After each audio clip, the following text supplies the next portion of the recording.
بڑی عجیب کہانیاں لکھی ہیں. فرماتے ہیں کہ سلطان محمود ایک نیک بادشاہ تھا. اس کے پاس ایک دیہاتی نوجوان آ گیا. اس کا تعلق دیہات سے تھا. تعلیم بھی نہیں تھی, کچھ ایسی تربیت بھی نہیں تھی, مگر بادشاہ کے دربار میں آ کے جب خدمت پہ لگا تو اس نے اتنی اچھی خدمت کرنی شروع کی کہ تھوڑے دنوں میں بادشاہ کی آنکھوں میں بڑا درجہ پا گیا. بادشاہ نے اپنے مقرب بندوں میں شامل کر لیا. اب جو پہلے سے مقربین تھے نا, وہ بہت جیلس ہوتے تھے. ہم بڑے خاندانوں والے اور بڑی عقل سمجھ والے, تعلیم والے, ہم بادشاہ کے مشیر تھے. یہ کل کا نوجوان پتہ نہیں کہاں سے آ گیا دیہات سے اٹھ کے کہ بادشاہ کی اس کے اوپر بڑی خاص نظر پڑتی ہے. چنانچہ انہوں نے پروگرام بنایا کہ ہم بادشاہ سے موقع ملنے پہ بات کریں گے. انہوں نے بات کی کہ بادشاہ سلامت, جو محبت کی نظر اس کی طرف اٹھتی ہے وہ ہمارے اوپر نہیں اٹھتی. حسب میں ہم اچھے, نسب میں ہم اچھے, مال میں ہم اچھے, عقل میں ہم اچھے, لیکن محبت کی نظر اس کو جو مل گئی وہ ہمیں نہیں مل رہی. تو بادشاہ نے کہا کہ اچھا, میں کسی موقع پہ اس کا جواب دوں گا. اب بادشاہ نے کیا کیا کہ ایک پھل منگوایا جو بہت کڑوا تھا. کاشیں بنوائیں اور کاشیں ان سب لوگوں میں تقسیم کر دیں جو اعتراض کرنے والے تھے, اور ایاز بھی وہیں بیٹھا تھا. تو جس جس کو وہ کاش ملی اس نے منہ میں ڈالا, تھو تھو. بادشاہ سلامت, بڑا بہت کڑوا, توبہ توبہ, بہت کڑوا. سب نے اپنے منہ سے وہ پھل نکال دیا اور کہا کہ بادشاہ سلامت یہ بہت کڑوا ہے. تو بادشاہ نے جب ایاز کو دیکھا تو وہ مزے سے کھا رہا تھا. تو بادشاہ نے اس سے پوچھا کہ ایاز, یہ کاش میٹھی ہے جو اتنے مزے سے کھا رہے ہو؟ اس نے کہا بادشاہ سلامت ہے تو کڑوی, کھاتے کیوں جا رہے ہو؟ اس نے کہا بادشاہ سلامت, میرے دل میں یہ بات آئی کہ جس بادشاہ کے ہاتھوں سے میں زندگی بھر میٹھی چیزیں لے کے کھاتا رہا, اگر آج مجھے کڑوی بھی مل گئی تو میں اس کو واپس کیسے کروں؟ عمر بھر میٹھی چیزیں لے کے کھاتا رہا, آج کڑوی بھی مل گئی تو واپس کیسے کروں؟ کاش کہ یہ چیز ہمارے اندر آ جاتی کہ جس پروردگار کی نعمتوں سے ساری زندگی ہم انجوائے کرتے رہتے ہیں, اگر کبھی کوئی اس کی طرف سے آزمائش کی گھڑی بھی آ جائے تو ہم پھر شکوہ کیوں کرتے ہیں؟ اب بادشاہ نے سوچا کہ بھائی یہ لوگ جو بہت اعتراض کرنے والے تھے نا, ان کے سامنے کوئی اور ایسا ہیلا کرنا چاہیے کہ ذرا ان کو بات سمجھ میں آ جائے. تو ایک دن بادشاہ آیا اور اس نے کہا کہ دیکھو بھائی, آج میں تم سب کی عقل کا امتحان لوں گا, تمہارا آئی کیو لیول دیکھوں گا کیا ہے,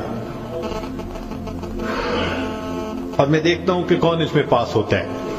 اب جب بتا دیا تو سب بڑے محتاط ہو گئے. بادشاہ نے ایک موٹا سارا ہیرا دکھایا, دیکھو یہ کتنا قیمتی ہے,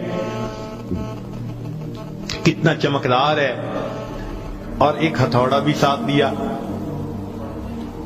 اور پہلے کو کہا کہ جی یہ ذرا ہیرا جو ہے توڑ کے دکھاؤ. اب وہ سمجھ رہا تھا کہ بادشاہ نے ہم سے امتحان لینا ہے ہماری سمجھداری کا. تو اس نے کہا بادشاہ سلامت, یہ ہیرا تو بہت قیمتی ہے, اتنے کیرٹ کا اور بالکل بے عیب ہے, کوئی فلاں نہیں, فلاں لیس ہے, لہذا اس کو تو نہیں توڑنا چاہیے. بادشاہ مسکرایا, کہنے لگا ہاں بہت اچھا. تو وہ سمجھا کہ بھائی میں نے بادشاہ کو کنونس کر دیا, چنانچہ دوسرے کو دیا, اس نے بھی اسی قسم کی لاجک, تیسرے کو دیا, اس نے بھی لاجک. جتنے اعتراض کرنے والے تھے سب کو ہیرا ہتھوڑا دیتے رہے, وہ یہی لاجک دیتے رہے اور معذرت کرتے رہے, حتیٰ کہ بادشاہ نے وہ ہیرا ایاز کے ہاتھ میں پکڑایا. جب ایاز کو کہا ایاز اسے توڑو, ایاز نے اس کو نیچے فرش پہ رکھا، دے کے مارا ہتھوڑا اور اس کے ٹکڑے ٹکڑے کر دیے۔ اب جب اتنے قیمتی ہیرے کے ٹکڑے ہو گئے تو وہ تو سارے خوش ہو گئے، آج اس کا گنوار پن کھلا، اس کی جہالت کھلی، بے وقوف، کیا پتا اس کو یہ کتنی قیمتی چیز تھی۔ تو وہ ایکسپیکٹ کرنے لگے کہ آج تو بادشاہ اس کو دھکا دے دے گا دربار سے۔ تو جب ہیرے کے ٹکڑے ہو گئے تو بادشاہ نے اس کی طرف دیکھ کے کہا، ایاز تو نے ہیرے کے ٹکڑے کر دیے، اتنے قیمتی ہیرے کے؟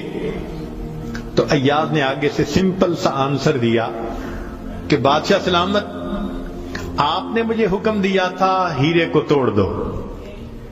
اب میرے سامنے دو آپشن تھی، یا تو اتنے قیمتی ہیرے کو توڑ دیتا، یا پھر میں انکار کرتا تو آپ کے حکم کو توڑ دیتا۔ میری نظر میں آپ کا حکم ایسے سینکڑوں ہیروں سے زیادہ قیمتی تھا، لہذا اس کو کم قیمت سمجھتے ہوئے میں نے آپ کے حکم کو نہیں توڑا، میں نے ہیرے کو توڑ دیا۔ تو بھئی جتنا ایاز کے دل میں بادشاہ کے حکم کا احترام تھا، کاش ہم بندوں کے دل میں پروردگار کے حکم کا ایسا احترام آ جاتا۔ ہم خواہشوں کو توڑ دیں، تمناؤں کو توڑ دیں، اپنی امیدوں کو توڑ دیں، ہم کبھی بھی حکم خدا کو نہ توڑیں۔ تیسرا واقعہ لکھا کہ ایک دن ایک معترض جو تھا وہ آیا اور اس نے کہا کہ بادشاہ سلامت، یہ جو آپ کا زیادہ ہے نا چہیتا ایاز، ہمیں لگتا ہے کہ یہ خزانے سے چیزیں چراتا ہے، ہمیں تو شک ہے۔ بادشاہ نے پوچھا کیسے ہے؟ اس نے کہا جی ایک جگہ کلوزٹ بنائی ہوئی ہے اس نے، اور یہ صبح و شام اس کلوزٹ کا دروازہ کھولتا ہے اور دیکھتا رہتا ہے اور تالا لگا کے چابی اپنے پاس رکھتا ہے، چابی کسی کے ہاتھ میں نہیں دیتا۔ تو بادشاہ سلامت ہمیں تو پکا شک ہے کہ آپ کے خزانے سے اس نے قیمتی چیزیں چرا کے رکھی ہیں اور یہ صبح و شام دیکھتا ہے ان کو۔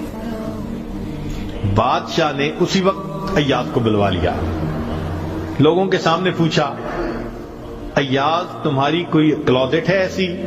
جی۔ تالا لگا کے رکھتے ہو؟ جی۔ صبح شام کھول کے دیکھتے بھی ہو؟ جی۔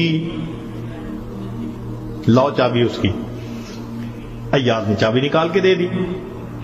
بادشاہ نے ایک آدمی کو بھیجا کہ جاؤ اور کلوزٹ میں جو کچھ پڑا ہے سب اٹھا کے یہ کہ لے کے آؤ۔ اب جب وہ گیا تو ایاز تو مطمئن کھڑا رہا، مگر معترضین بڑے خوش ہوئے، آج پکڑا گیا، آج سمجھ لگے گی بادشاہ کو یہ کیسا بددیانت انسان۔ تھوڑی دیر گزری تو جو گیا تھا وہ تالا کھول کے کیا دیکھتا ہے کہ اس میں ایک پرانا سا لباس ہے اور ایک پرانا سا جوتا رکھا ہوا اور کچھ بھی نہیں۔ بڑا حیران ہوا، اس کو یہ صبح بھی دیکھتا ہے شام بھی دیکھتا ہے۔ وہ اس کو لے کے بادشاہ کے پاس آیا۔ بادشاہ سلامت کلوزٹ میں یہ دو چیزیں تھیں۔ بادشاہ نے کہا ایاز بس یہی کچھ تھا؟ جی یہی تھا۔ ایاز یہ تو اتنی قیمتی نہیں کہ تم ان کو تالے میں رکھو اور صبح شام اس کو جا جا کے دیکھو۔ ایاز نے کہا کہ بادشاہ سلامت میرے لیے قیمتی ہے۔ پوچھا کیوں؟ کہ بادشاہ سلامت جب میں پہلی مرتبہ آپ کی خدمت میں حاضر ہوا تھا، میں دیہاتی سا لڑکا تھا، یہ تہبند باندھی تھی، یہ کرتا پہنا تھا، یہ جوتا پہنا ہوا تھا، میں نے اس کو اپنے لیے پریزرو کر کے رکھ لیا۔ اب روز صبح اور شام میں دروازہ کھولتا ہوں، اپنے نفس کو مخاطب کر کے کہتا ہوں ایاز بادشاہ کے احسانات کو مت بھولنا، تمہیں جو اس نے رتبہ دیا تمہاری اوقات تو یہ تھی، تمہاری اوقات یہ تھی۔ میں صبح بھی اپنے آپ کو یاد دلاتا ہوں میں شام بھی اپنے آپ کو یاد دلاتا ہوں۔ مولانا لکھتے ہیں کاش کہ یہ صفت اللہ ہمیں بھی عطا فرماتا، ہم بھی اپنے ابتدا کو دیکھتے، کیا حال تھا، کیا ہماری اوقات تھی، اور آج اللہ نے اپنی رحمتوں سے، نعمتوں سے، برکتوں سے کس طرح ہمیں مالا مال کر دیا۔ ہم بھی اپنی بنیاد کو یاد رکھتے ہیں۔ تو اگر ایک دنیا کا غلام اپنے مالک کے حکم کو اتنا قیمتی سمجھتا ہے تو ہم تو اللہ کے ویسے ہی بندے ہیں، غلام سے بھی ایک درجہ نیچے، ہم تو اللہ کی ملک ہیں، مخلوق ہیں اس کی۔ لہذا ہمیں چاہیے کہ اللہ رب العزت کے حکم کی عظمت کو سامنے رکھیں، ہمیشہ خیال رکھیں کہ حکم خدا کبھی بھی ٹوٹنے نہ پائے۔